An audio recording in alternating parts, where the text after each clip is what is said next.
Hey, what's up, horror fans? This is Vincente, and I'd like to welcome you to another edition of The Ghost Files.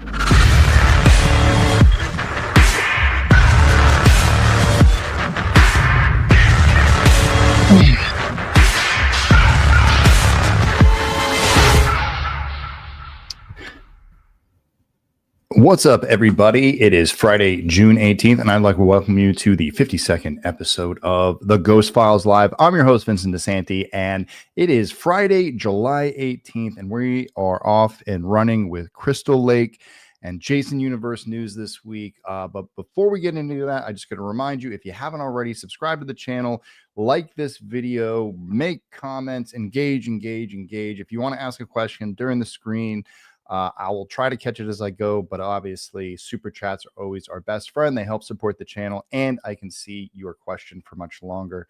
It helps me find it out of everything. The chat is filling up right now. Wow, everyone's kind of dumping in. Let's say hi to some people. Crater Films came in early to say what's up. So did the Montre. He's not here tonight, but he did send his best. Let's see. I'll start clicking on some names so you guys can see who's there. There's Crater Mitch the Ripper jumping in tonight. Jacob Thompson's here tonight. So is Adam. What's up, Mitch? What does this say? Weddle the Kid. What's up? Good to see you. Alley Girl's in the house tonight. What's up, Alley Girl? Good to see you again. I'm sure everybody's happy that we're back after our 2-week hiatus. Hello, everyone. Hello, Janine. Brandon Covington. Hey, what's up? This is one of the guys getting killed in Ghosts in the Fog, which we'll have some updates on in a little bit. Leanna is in here. Beverage. Hiding her awesome last name, but she's using that one instead. Bruce Johnson in the chat tonight. Ooh, look at that green logo for him. So does Brandon too. This is pretty rad. Crawling Chaos is saying what's up. Davey Deathray's in the chat. Good seeing you, buddy. Good to see you last week at Mad Monster, Arizona. We'll talk about that in a little bit. Ben Brown is in the chat. Holy crap! I thought I was going to be late, but I made it just in time. Yeah, we let it roll in a little bit. Shot by Shot is here. Who else is in? Alexi is in. Hey, what's up, Alexi? Good to see you. And hey, Moy's in the chat. Moy down in Mako Animation Land. Mainly Jason 13. Good to see you here. Good to see you, bud. Let's see who's here. Gory Tiger. What's up? All right, everybody. Looks like we got a pretty good chat tonight. 32 people rocking already. I'm sure we'll catch some more people as we go. As you know, we're going to talk about Friday the 13th as we do every single week. I even got my Crystal Lake t-shirt on, which you could have got on the Never Hike Alone 2 campaign, which will probably bring these back. Let me know if you guys want to do different colors. This time we did red. I'm really down with this red, but I think these got to come back in yellow. We can do them in white. We got all those options, so we'll bring those back eventually. We're going to talk about a ton of stuff that came in for the campaign this week too. But before I do that, you guys know me. I got to jump through a couple of spiels to let everybody know what's coming up. Let's go into speaker view. First thing, next weekend, Sheridan, Nashua, Saturday, July 26th to the 27th.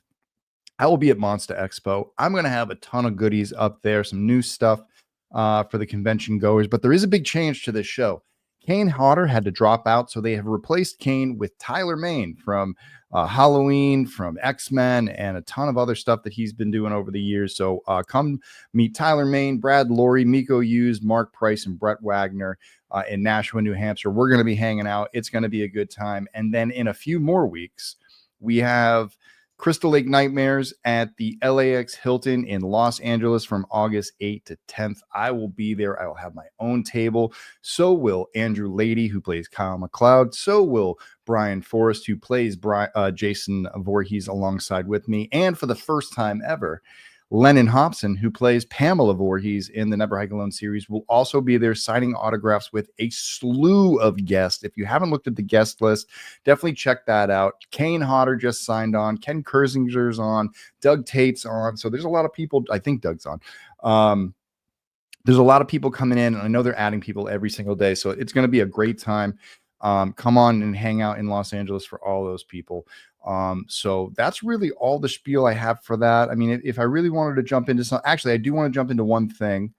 Actually, it's kind of a big thing. We're going to be here for a little bit, but let's jump into boom. Let's talk about Ghost in the Fog, Friday the 13th, and all those things. So you guys know that the campaign is still open.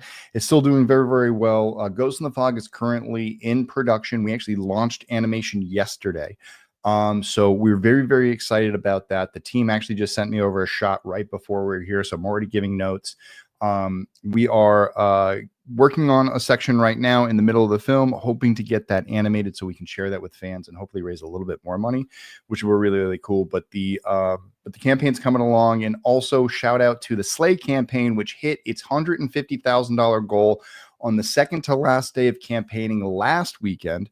Like I said, I wasn't here last week. I wasn't here a few weeks ago. I can't remember what the reason was. I think I had an event, but I was also very, very tired from campaigning and needed a week off. And then last week we were at Mad Monster. So we're also working on the Slay campaign, which was putting together what it needed to get funded, and it has hit that campaign goal. If you haven't checked out Slay yet, I would definitely suggest you go over and check out that campaign, directed by Kira Gardner, written by Jimmy Simpson, starring Shawnee Smith and Aya Cash and Zoe Luna and a ton of other great young actors and actresses who worked with a good friend of mine, Evan Butka and Gonzalo D'Angino, who were the DP and gaffer on Never Hike Alone as well. So this is very much a Womp Stomp extension production. We were happy to support this team, and we're very proud that they hit their goal. So this is really cool. An original feature hitting its goal, 150,000, is no short task for anybody. So it's really cool that we hit that.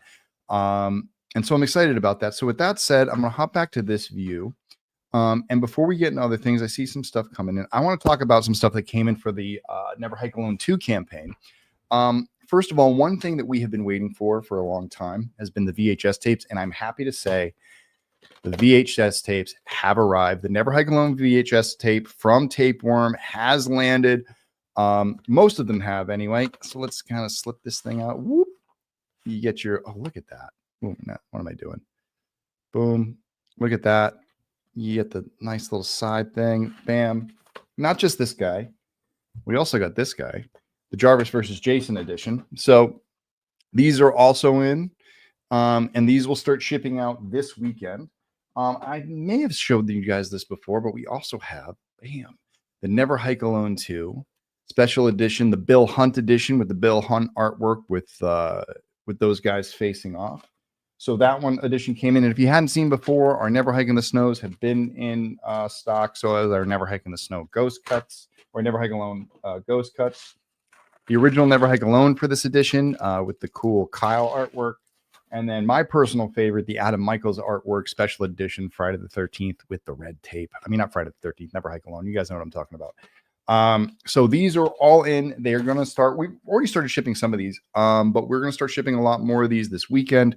Happy to say that we got through all of the camper packs. We've got through all of the Blu-ray bundles. Now we're working on the more specific perks, which we've been waiting for, which brings me to my next thing, which is, let's first talk about figures. So we've been waiting for the figures to come in. And they finally started landed. In fact, one landed last week, and I finally got a chance to look at it yesterday. Actually, I went by the warehouse today, and I plucked some of them out. Shout out to Peyton Patron for this batch of 8-inch Ghost Jasons. I'm going to do retro first. Check this little guy out. I did post about it on social media today, but our little 8-inch Ghost Jasons have arrived. I'm so excited about this. They're very heavy. I mean, these, you could knock somebody out with one of these. But this is the retro version. So he's got little pink blood stains, and he's got his little axe. As you can see the little shoes. So if you put this guy under a black light, he does some really, really cool things. And then we also have the original look. These guys are now in. I have like 20 or something of these waiting at the warehouse, a whole box of them. It's huge. But these are in as well. So these are going to start shipping to backers very, very soon. And like the big prime, in fact, Bruce Johnson, I know you got one coming in. And then Bruce, you got one of these coming in too. So we're going to get to this guy in a little bit because we have something on the actual updates that relates to that. But the thing that I have been waiting for, this 1/6 scale Ghost Jason maquette figure. Oh my God. Well, first of all, let's just, before I drop more stuff. So here's the little sickle. Check that out. We got the base, which says Camp Crystal Lake. You know, you get your little stand. But guys, the detail on this thing. So here he is, Ghost Jason himself. I think that this would be a great look for a prequel. Like this is Ghost Jason, like like right after Disappear, after he settled in. There's years of like hunting. He actually has some of this stuff and cool. We got the machete in here. The jacket, look, I mean, the jacket looks great. The the boots, everything. Like, I mean, he's fully posable. He looks great. You guys want to see the face? Look at the face. Look at that. 3D printed, molded, right from Kelsey Burke's design. It's got the injuries. The mask slips right on. The Ghost Jason mask. I think with a little bit of heat, I can flatten this thing out. I think I got a little crush from riding in a box. But for the most part, I mean, these things, there was only 3 that we did on the campaign. I have one for myself, and there's an extra one. And then we did a few more on the new campaign, which all sold out, 5 more. So I think total we have about 10 that are going to be created, and we're going to open up the door for more. I know a lot of people are going to want this. What fabric is this? I want to say it's some type of like this feels like a not a flannel shirt, but you know what I mean? It feels like a dress shirt almost. But it's real fabric. It's not cheap. It's all painted. I mean, all this stuff is I mean, this is all molded. Even the hands, look at the hands. I mean, the hands are all molded in gray. They match exactly what's there. It comes with, the sickle, a few other weapons. But yeah, just really pumped about this. Shout out to Chris at Creep Comic Customs who jumped in at the last moment to save us from a vendor who ditched us. And this is the coolest thing. So now we have an established relationship.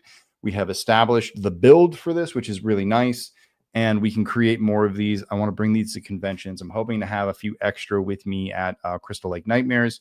I will have this on display at Monster Expo this weekend. It will not be for sale because this one is mine.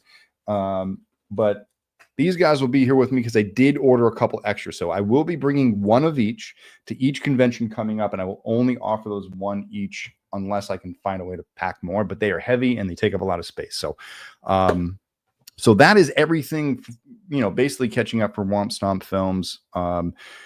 Campaigns are completed. We're taking a little bit of a rest. Obviously, we still have some more shipping to do with Never Hike Alone 2. We should get to the end of that very soon. I believe there's 183 domestic orders left. There are 350 international orders left, and we got a lot of the Canadian ones today. So it's probably closer to 300 now. We'll be moving to the UK next, and then that will be followed by France. And then that will be followed by Germany and Australia. And then there is a list of many countries. It's about 52 orders from about probably 25 different countries, Israel and Spain and Argentina and Brazil, things like that. A lot of Japan, there's probably 2 orders per. Italy has like 3, kind of like that type of thing. So once we get into that kind of realm, we'll definitely kind of jump that. Kelly's cosplays. It's a mini Vinny. It sure is.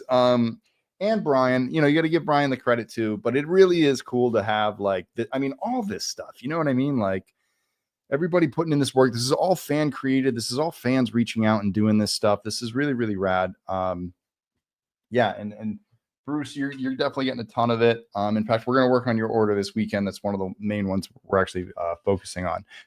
We'll get there. So let's talk a little bit about our good friends. Bing, hold on. Bong. Wait, no, there we go. Crystal Lake. There's a lot going on in the world of Crystal Lake and Friday the 13th since literally since I took a break. It has been nonstop. One thing that I'm going to talk about, but I'm not going to show just because I heard that they weren't too keen on people showing the behind the scenes photos that got the release. But if you did have a chance to see the behind the scenes photos that were released of the Crystal Lake set, they looked great. I think the set deck and the art department and the production design looks phenomenal so far. Everything I've seen from, Linda Cardellini's costume to, to some of the, Ralph's bike, and then we have the cabins and the way everything in the cars, everything. It's got a really cool vibe to it. I'm really looking forward to that. But we got a lot of great news that came out of the trades in the last couple of weeks, and so I have a lot to cover. I haven't created a slideshow like I usually do. I figured it would just be easy to jump to the direct sources. So I'm going to share the screen, and we're going to start at our good friends at Friday the 13th franchise.com. If you don't check out Friday the 13th franchise.com already, I definitely suggest that you do follow them on social media. I've been coming to this website as a fan for years, many years before I even thought about doing Never Hike Alone. I was here and I probably discovered fan films at this website. So definitely give Jason Parker, who was on the show a few weeks ago, a shout and a follow, and definitely check out this stuff. So he covered a lot of the stuff that's kind of been going on. Which the big thing today was that there was a big casting announcement, but there was something that was pretty cool from a few weeks ago. That was NECA is to debut the first look at Savini Jason figure from the Friday the 13th franchise. So Savini Jason is coming to NECA. I don't know if this means that this was the design that Jason Universe and NECA were working on, or if they're still working on Little Sweet Revenge Jason, if they're doing him as well, probably down the line. I imagine that's in the cards. But for now, they've resurrected our good friend Savini, which I do proudly own. I guess I own. I don't know if I still own it. I guess I'm still kind of connected to the to the secret server. But yeah, so Savini Jason here. I mean, it is traditional NECA figure. Which is pretty rad. I mean, the chains look pretty cool. This weapon was always weird to me, but I guess that's what he would come back from hell with. The slashes, I don't know what's going on yet, but it would be cool if these slashes are something that is translucent and not painted on. Something where you can see through the doll and or the figure. Sorry, I don't want to call it a doll. Yeah, there's some pretty cool stuff in here. But I haven't seen it fully out. They're going to have it on display at San Diego Comic-Con, which I'm going to get into in a little bit. And that's what this is sort of in reference to, is that they're going to be at the San Diego Comic-Con this year. They have a booth next week. They have a booth number 3545, where this will be on display. That's a 7-point-inch figure.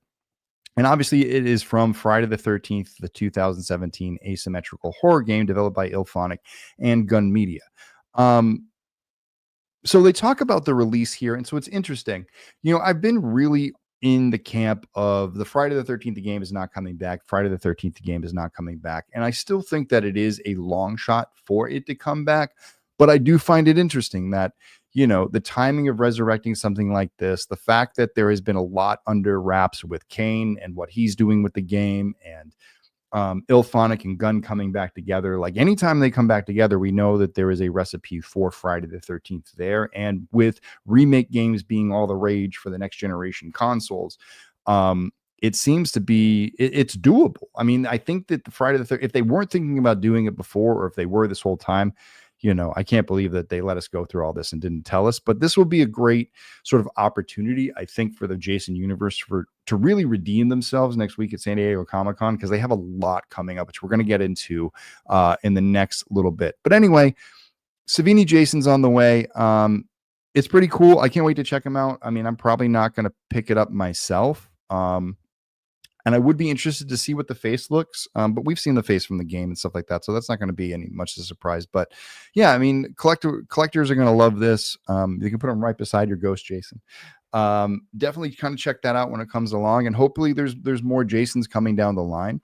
The other thing that we were going to talk about is we're going to get to the San Diego Comic-Con thing last. So let's get into the next big thing that's sort of been happening is that we actually cast, which is the big news, the brand new Jason Voorhees, not adult Jason Voorhees, but little Jason Voorhees. And it's in the name of Callum Vincent, who, and unfortunately I dropped off of Chucky for a while, but started in Chucky, went against Chucky, but here he is. And if you ask me, just based on look, I mean, I'm just imagining him with a bald cap and a wonky eye, and I think they nailed it. This is a really cool, sort of approach with, like, he's got like a really innocent look. He's also got kind of a little bit of a creepy look right there. I'm sure that there's a way to look at it, because if you're looking at it as Jason, but you can definitely see him as a young Ari Lehman. We're going to see that you definitely kind of sympathize for him. He looks pretty undersized as far as that goes. So it's going to be interesting to see how this child, who's supposed to be around 12 years old, I believe, grows into the fully formed Jason, which we'll see, I guess, in later seasons. But this is great. Congratulations to Callum. I mean, this is a huge role. I mean, we have a new Jason. We always knew we were starting in this world. I think it's going to be interesting. It's, Jason is going to be a fixture in the show, and it's it makes you wonder what role he's going to play. How much are we going to see him? Or is the show going to be really centered around what leads up to the drowning, or we post drowning, and is he already gone and we're seeing him in flashbacks? The other question too to ask is, how is this Jason going to be portrayed? How is he going to look? Is he going to be fully bald, or is he going to have some type of hair? Is he going to have alopecia? Is he going to be silent, or is he going to talk? And are we going to hear Jason Voorhees talk for the first time ever on screen in anything? So there's a lot of things that are really, now when you see it in front of you, you realize that, like, I'm sure this actor didn't sign up to just stand there and like be silent the whole time. So it's going to be interesting to see how they go about the communication, how he communicates with his mother, how he communicates with other counselors. And if you remember the first Friday the 13th, he does speak to Pamela in some way, shape, or form and tell her to kill the rest of the counselors. So it's going to be interesting to see how if he is doing something to drive his mother crazy, or is he, or all that stuff, how are they going to work that in? That's a good question I have. But this wasn't the only casting news that was announced. In fact, if you click on the Variety article in the Friday the 13th thing, you'll see there were a lot more people added. And one of them is somebody who I called out a couple of weeks ago, Nick Corleone, who from Warrior is cast as Crazy Ralph. You have Joy Soprano, who's cast as someone by the name of Rita. You have Danielle Koch, who's going to be portraying Claudette. And then you have Phoenix Parnenovic, who is playing Barry. So Barry and Claudette obviously are the first two deaths in the first Friday the 13th. They are the counselors who were supposed to be watching Jason, who Pamela takes her revenge, that kind of kicks off the events of the first film. Rita, I don't think that that's a legacy character, but I would either imagine, from things I've heard, that could either be one of her parents, like it could be Barry's mom, or it could be Claudette's mom. It could be one of the other counselors. It could be, I wonder if her last name is Christy. But the real cool thing is Nick coming in to play Crazy Ralph, who is such a fan favorite character, from two different films, Friday the 13th 1 and Friday the 13th 2. So hopefully Nick can make it through the first season before Jason gets him in the second. But it's going to be really interesting to see, where does Ralph get his nickname from? Has he always been crazy? Does he witness something during the events of this series that kind of cements him as the crazy person, that pushes him towards the bottle and makes him an alcoholic? Or has he always, since even youth, been riding around in his fisherman hat, hitting the bottle and harassing everybody in Crystal Lake? So this is really, really exciting. There's not much news past that. Everything we've heard before about the directors. There's 8 episodes. They are filming right now. If my bat senses are correctly, they're probably somewhere around the second or third episode, probably the second episode. If they started in like 3 weeks ago, or 4 weeks ago, they're probably second episode or third episode, depending on the length. I don't know. It's probably an hour long. So they're looking at probably 7, 8, 9 days per episode. So that'll be interesting. It'll be interesting to see where they're at and when that's scheduled to wrap up, which I believe is October and November. So before I go any further, I'm going to jump into the comments. If you've asked a question, let me see. I only got one starred question. You're going to have to ask it again, because I'm going to try not to. What's this guy? I killed that guy with a trident, Brickin' Jason Voorhees. That's funny. There's ways to still play the game if you know how to. I do know this, and I'm on there. Could there be? They are putting Savini Jason in Dead by Daylight. That would be interesting if they were able to share him with Dead by Daylight. That would be something. Yes, please do hit that like button, everybody. And look, now I'm an advertisement for Pepsi. Look at that. Would rather have a Vincent action figure. Oh, thank you, Miss Benny Girl. I didn't even see that coming. I'd love to see a Ghost Jason in Dead by Daylight, but I know Vincent won't. Listen, I would let Jason go into anything. I mean, I know I give Dead by Daylight shit, but it's just because I hate that it still exists and the Friday the 13th game doesn't. That's really where it comes from. Remember, some kids grow like crazy as teenagers. Yeah, that's true. That's true. Pamela is driven mad by Jason's persistently singing Surf and Bird. That's funny. Do you guys think Steve Christer will be a senior camp counselor on the show? Thank you, David. That's what I wanted to bring up. The one thing I haven't seen quite yet is who is Steve Christie, and I hope he is on the show so very bad.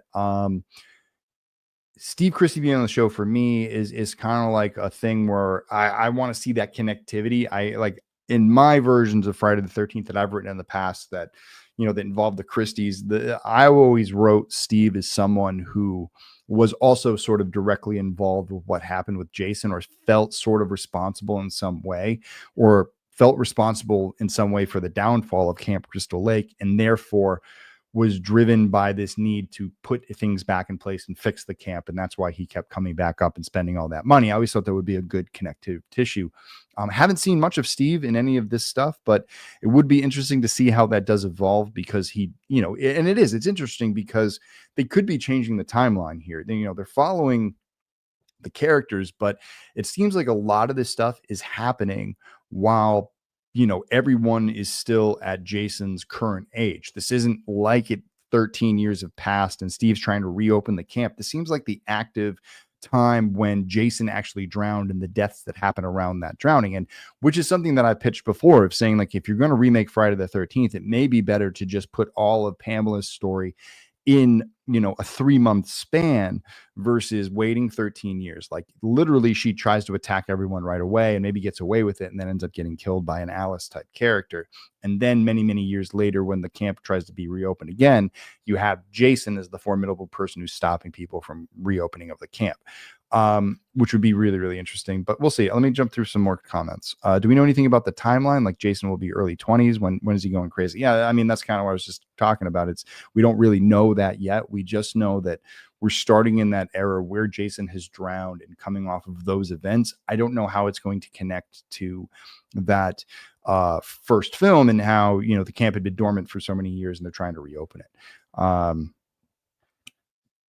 That's good. It depends on how they're working the timeline, Davey. Yep, same thing. Would it be okay if Crystal Lake introduced new lore that changes Friday the 13th? We remembered it. It depends. I've always been about, if they can take what's there and enhance it, that's fine. If they're coming up with brand new theory that is sort of risque in a certain way, I guess you could say, like, if it's, we don't want, for example, Jason goes to hell. You know what I mean? Like, they introduced a bunch of family members that didn't exist before. They, introduced this like lore that didn't exist before. They introduced the Necronomicon, and it sort of like was an easy fix, but it wasn't something that was set up by the previous films. And I think that, Brad Caleb Kane said something today where it's like he's trying to hit fans with a nostalgia bomb with the amount of people that are going to be coming through and being developed from the old series into the new series. So I have a feeling things will be derivative of the original series, but I wonder if they will take any risks or anything like that. Like I said, like Jason talking, or what is going to be the thing as the series goes on that I really think they need to explain, or not explain, but like they're going to have to come to this thing about, like, why doesn't Jason die? Or how does Jason surviving all these things? Is that something that makes him special as a kid? Is it something that has to do with supernatural? That's going to be a big question that I have watching the show as we go through it. Was Mad Monster for the first time you've kicked it with a Ghost Jason cosplay at a con? No. I've actually seen quite a bit of Ghost Jasons at different conventions in Colorado, out here in New England, in Indiana, in Atlanta. There's Ghost Jasons everywhere. I love it. There's a little Ghost Jason army out there, and I'm really pumped that we have a good fan base that supports our stuff. Everybody's cheering for Dave. Let me see.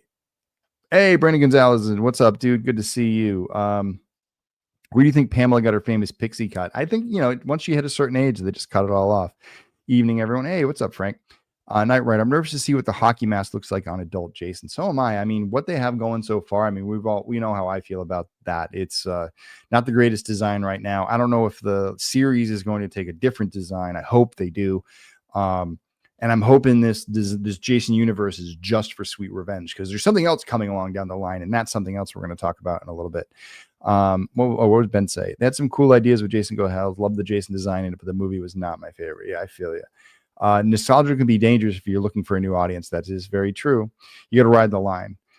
Ghost Jason is on my list of cosplays. Cool. Yeah, you got to show that off, Ben, when you get there. And let me see. Hey, and Liana's in the thing. There we go. All right, so we got through that. yeah, overall, this is all, whoops, knocking shit over. Anyway, this is all just kind of great news for me. The more we sort of get to know who's rounding out our cast, what the characters are, we're starting to see sort of it fill out. I know there was one Christie named before, but so far we have the sheriffs and the deputies. We got Dorf back. We have our Jason, we have our Pamela, we have our crazy Ralph. We got our Barry and Claudette. Right now, yeah, the only missing piece is probably a Steve Christie and the Christie family. And other than that, we have the recipe for a really cool, kick-ass first season of Crystal Lake. And I know fans aren't really excited about, seeing Pamela and all this stuff, but hopefully a good show is a good show. You know what I mean? If it's doing well and it does everything that we know that it can do, then hopefully fans will stick around. They'll be enticed by what's there, and then we'll be surprised at the end with some good Jason stuff. So we're hopefully going to go to that. What's Brandon asking over here? Vin, I know this will be a hot take, but I'm down to see how it looks in action. There was one thing, but the performance will really bring out the whole thing to life. I'm excited. Yeah. Nick Corleone is crazy. Yeah, no, he's definitely, he's crazy Ralph. He's awesome.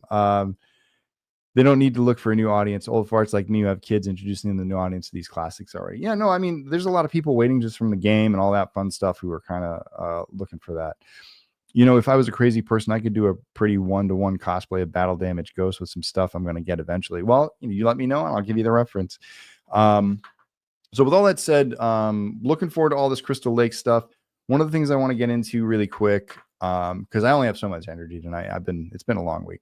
Let's talk more about the Jason Universe San Diego Comic-Con appearance, because there's something really interesting in all of this. So they're going to be at San Diego Comic-Con next week, a week from today, Friday, July 25th. They're going to have a panel in room 5AB from 5:30 p.m. to 6:30 p.m., which will include a giveaway of this thing. Which is pretty cool. I mean, this is cool artwork. In fact, that mask in this design looks better than it does in real life. There's going to be a Spirit Halloween new Jason mask that is going to be crafted off the new one. That will be interesting. Exclusive 45th anniversary hats. We've seen that logo before.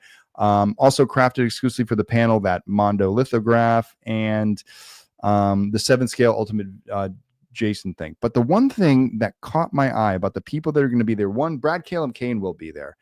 But the one thing, let me see, where is he? I just saw him right here. Atomic Monster Executive Vice President Judson Scott. That's Blumhouse. So Atomic Monster and Blumhouse are going to be on the panel for Jason Universe. And then today, Jason Blumhouse tweeted, 1 week.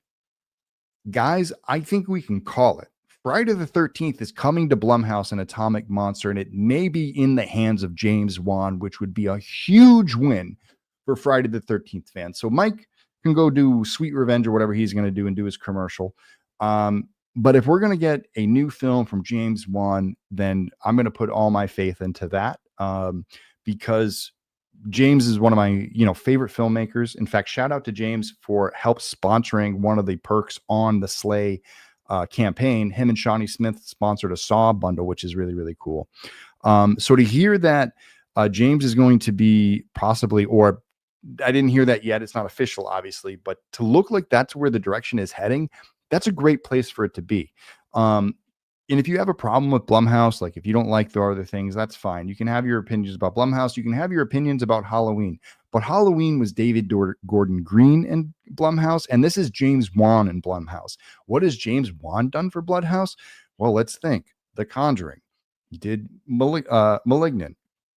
And everything else that he's done for that entire, like every time James works with Blumhouse, and they're probably going to have to work with New Line on this, it's a win. It's a win for horror fans. It's something that's going to be interesting and probably going to take it in his own different direction. So it's going to be really cool to see that there's going to be a film, a short film, and a TV show possibly going on at the same time.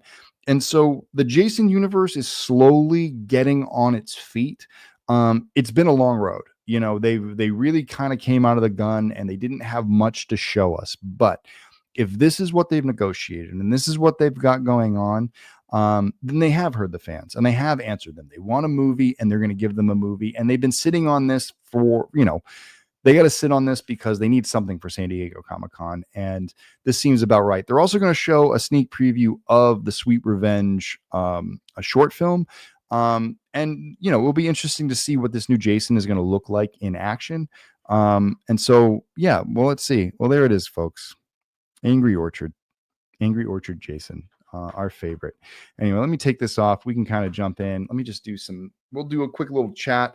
I'll probably wrap this up at the top of the hour and, you know, get this going. But what do you guys think of Blumhouse, potentially Blumhouse and Atomic Monster potentially coming in for a Friday the 13th feature, which would probably be shot, who knows, as early as this year or late as next year, you know? So it's going to be really interesting. So if this is true, I will be making a lot of phone calls to see if I can finally jump over the hurdle to get in there and get on this franchise at some point. But we'll see. Everybody's just saying hi to each other. You guys are good. Well, here we go. James Wan is fantastic. And then what's Jason? Atomic Monster being involved in the panel is going to be interesting. Yeah, no, I think it is going to be interesting. The fact that, you know, that they're even on there. Why would they even be there? You know what I mean? Like, other than to announce a movie, there is no reason to be there. Now, don't get me wrong. Jason Universe could be setting us up for another, like, you know, kicking the balls, and they're just there for, you know, whatever the reason is, just to talk about Friday the 13th. But that seems like, that just doesn't seem right. I mean, it seems like if he's there to announce something. There's some type of collaboration going on. Maybe it's another activation. Maybe they're doing a commercial for Chick-fil-A, you know, who knows? But it's interesting to see that we just know that that they're that close together right now. The wires are almost touching and we can basically predict it. But Jason Blum tweeting. In fact, I might be able to find it and I'll just show you guys. You know, James Blum, doing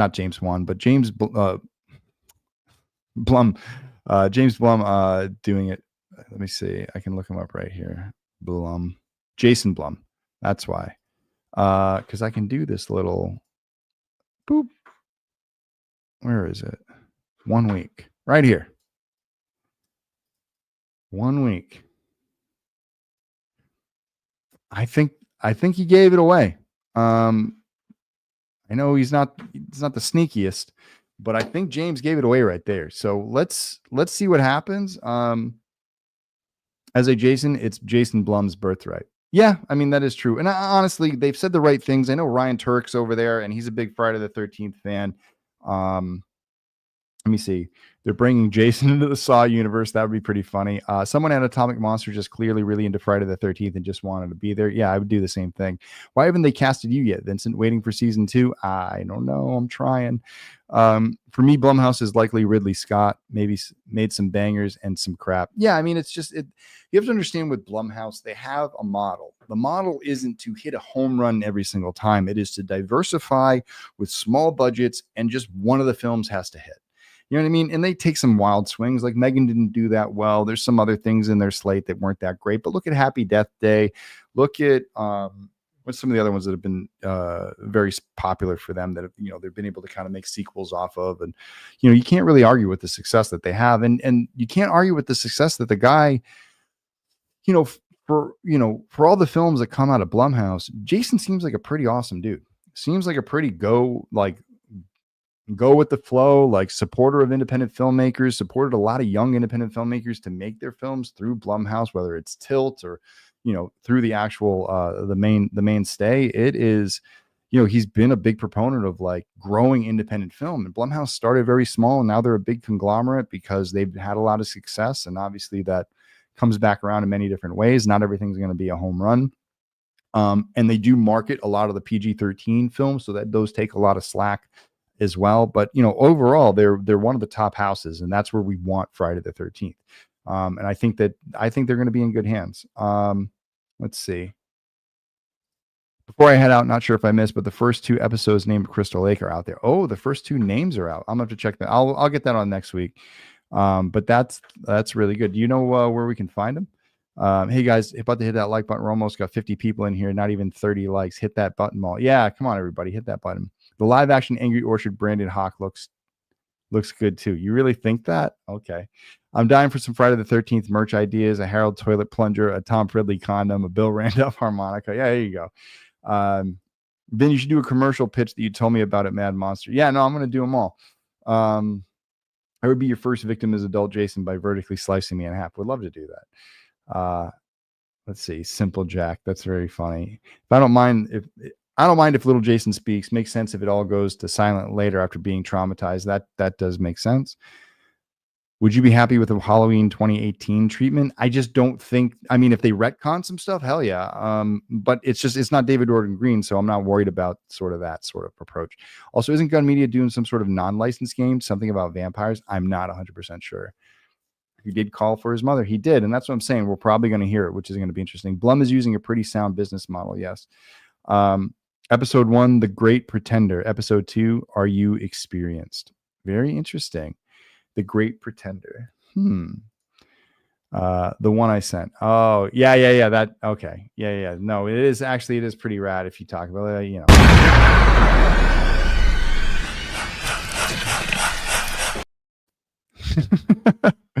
That's right. We're always gonna have that right on thing. Right on cue.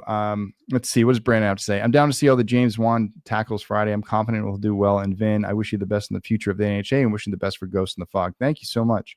In a lifeless body. Let me see. Which Friday the 13th from the first 8 films did you pick to be retconned? I would probably just pick it up after part 6. And redo it from part 7. I think part 7 introducing the telekinesis stuff was kind of wonky and not needed. So if they could just avoid that, that would be great. Although I don't mind that Never Hike Alone connects to part 8. It's kind of fun to actually incorporate that stuff and get him back from Manhattan for the sake of the story.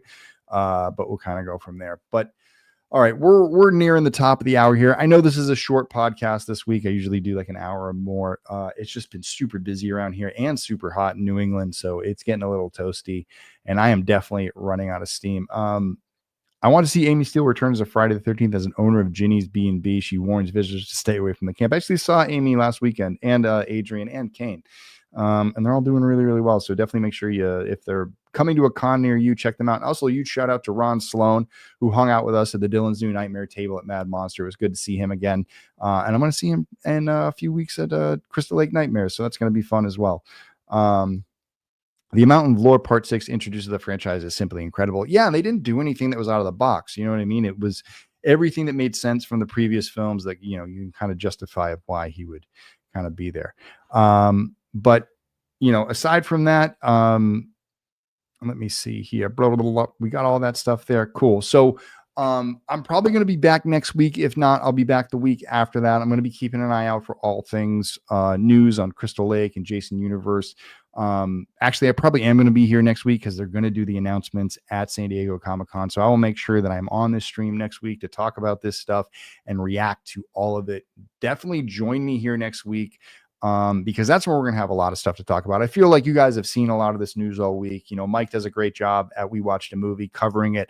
His reactions are very funny. If you haven't checked it out, definitely get him on. I'm definitely going to have him, Jason, and a few other people on for a round table. Maybe we can put that together. So I'm going to reach out to some people this week, see if we can put together a little bit of a round table to talk about the fallout of San Diego Comic-Con and what's going on. And in the meantime, make sure you're checking out and watching things on the stream. Check out the Ghost in the Fog on Indiegogo. Check out Slay and Indiegogo, and keep an eye out in the next couple of weeks, maybe a month or two. We're going to be launching Ghost Chicken on Kickstarter. So that's going to be a fun little ride as well. So thank you everybody for stopping by tonight. It's been a pleasure hosting you as always. And let me see. There we go. So you guys have a wonderful night and have a wonderful weekend. And until next time, I will see you on the trails. Good night.